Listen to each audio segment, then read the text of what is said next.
Alright, so I was just watching a video on New Masters Academy by Ray Bustos, who's this really great anatomy teacher.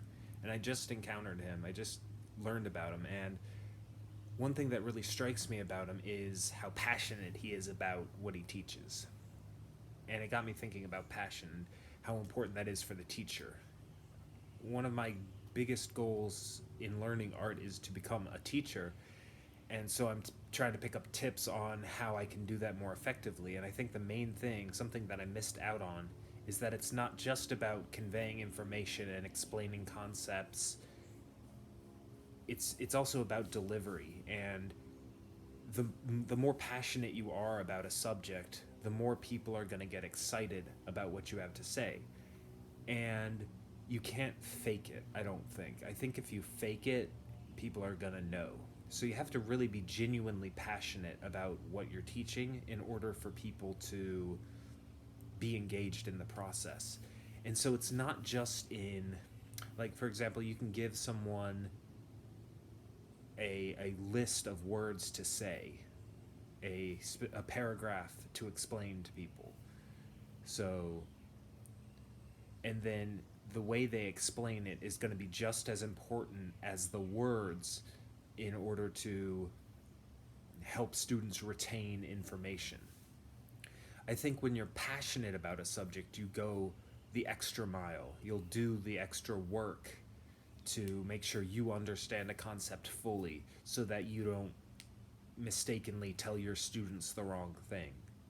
I think people who take teaching very seriously, people who are hesitant to teach because they think that they might give students the wrong information and lead them the wrong way, I think that's a good thing, because there are a lot of art teachers who steer students the wrong way and maybe never realize it, or they just don't care. They're just teaching art as a way to make money, in a way to, it's just a job to them. I think the fact that, I'm speaking from personal experience, just that I have a fear of teaching because I don't want to tell people the wrong thing, which is why I'm doing the YouTube videos the way I am, which is I'm treating them as a practice exercise and making it very clear that I'm not, the authority on what I'm talking about, and I'll always try to refer people to people who know more about the subject than I do,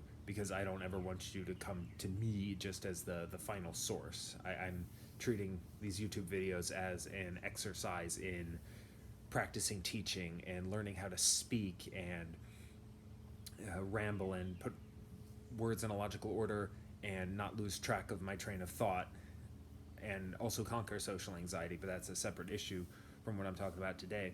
So to get back on track with passion, I think, well, okay, so we see, well, great, in order to be a better teacher, I have to be more passionate, but how do I develop passion? It doesn't really,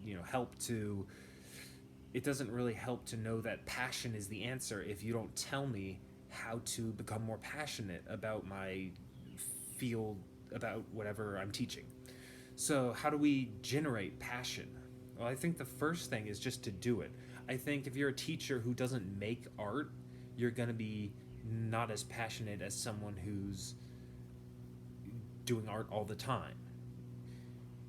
Now, I think there's a balance, because you don't want to be so burnt out from making art that you don't have any energy left to give to your teaching. But I think certainly you should be engaged in the process. You should know the challenges that your students are facing. If you're just a teacher and you're not, it's like if you're a martial arts coach, but you've never fought, you've never sparred, you've never competed, you're going to have less to give to the students. Whereas if you've fought and competed, you can say, "Oh yeah, I know exactly what you're going through when you're going to competition." Right? You have the experience yourself, and then you can give that to your students. You can be better equipped to help them.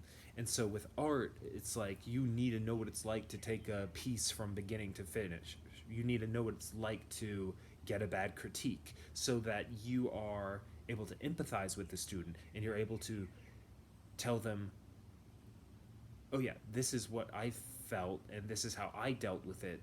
So maybe you can transfer that to the student. You can speak from experience rather than just guessing what the student feels, or worse, not even caring what the student feels. You just say, "Oh yeah, that looks bad," but you're not like thinking, "Oh, I wondered why the student had trouble with that problem with that project, and here's how I can help them." The more experience you have making art, the better you're going to be able to teach art, which sounds obvious, but I think it's missed because you think, oh, I think a lot of times we just think, oh, I'll just give students assignments and they'll get better through assignments. Or maybe we just think, let's just get through the semester, let's just, and you don't care about your students' progress. I think, and I guess that'll bring us to the second point. Where else does passion come from? I think passion can come from caring about other people. It can come from, well, the first one we came up with was just doing it, right? The second one I think would come from caring about people, caring about your audience, caring about your students, just caring about how they feel and their struggles.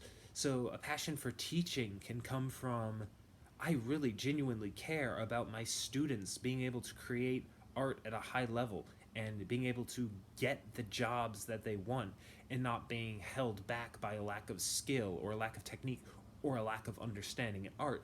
And my job is kind of like I'm the weapons vendor in a video game, or I'm the outfitter, and it's my job to give these students, like, here's your sword, here's your shoulder armor, here's your helmet, and I'm giving them the tools to succeed. So I think caring about your students or caring about your audience, if we're talking about it from the perspective of an artist, those are how you generate passion. It's just caring about other people. So we have doing the work, caring about other people. And then I think the third one would be you get passion from people who are passionate. It's like a disease. If you watch a video from Ray Bustos, try not to get excited about anatomy. The way he just gets so excited about it. He's genuinely passionate about it. Steven Silver and drawing people.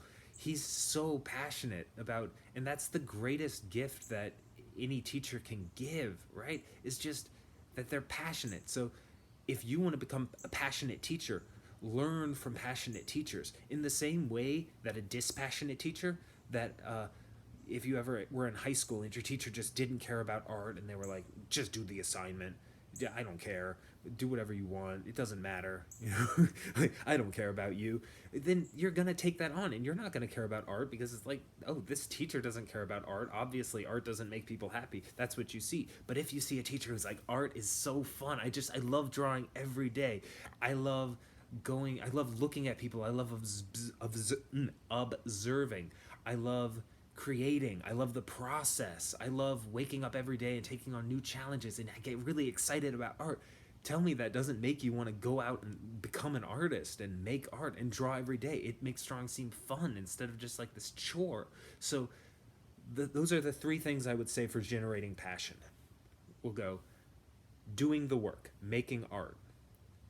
The second one, caring about people, caring about your students, caring about whether they succeed or not, caring about the problems they're having, empathizing with them. And the third one would be surrounding yourself with positive influences and passionate people. So surround yourself with passionate people. Look at work by artists who had to put in so much time and energy and love into their work. So just consume work by passionate people. Listen to lectures by passionate people. And those are the three things I'd say. So that's what I have to say about passion today. I hope you guys have an awesome week, and just fuel that fire. Their passion is a fire, so just keep throwing wood onto that fire and keep it burning. Don't let it die out. And that's the key, I think. Anyway, so let me know what you think in the comments. If you have any questions, let me know, and I'm going to do my best to answer them. But we're all on this journey together, so I will see you guys next week, and love to you all. Goodbye.